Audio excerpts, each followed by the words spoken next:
প্রতারণার মামলায় কারাগারে বন্দী থাকলেও জ্যাকলিন ফার্নান্দেজ এর প্রতি ভালোবাসার কোনো ঘাটতি নেই সুকেশ চন্দ্রশেখরের।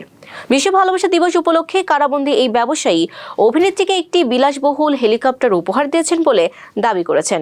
একই সঙ্গে পাঠিয়েছেন আবেগঘন একটি প্রেমপত্র। কারাগার থেকে পাঠানো চিঠিতে সুকেশ জ্যাকলিনকে বেবি বম্বা সম্বোধন করে নিজের একাকিত্বের কথা প্রকাশ করেন। তিনি লেখেন, দীর্ঘদিন প্রিয় মানুষকে না দেখে তার অবস্থা যেন মরুভূমিতে পথ হারানো কারের মতো। ভালোবাসা দিবসের উপহার হিসেবে পাঠানো কালো রঙের হেলিকপ্টারের গায়ে জ্যাকলিনের নামের আদ্যাক্ষর খোদাই করে রয়েছে বলেও উল্লেখ করেন তিনি। সুকেশের দাবি, মুম্বাইয়ের তীব্র যানজট এড়িয়ে যাতে জ্যাকলিন সহজে যাতায়াত করতে পারেন সে কারণেই বিশেষ অন্তঃসজ্জার এই হেলিকপ্টারটি কেনা হয়েছে।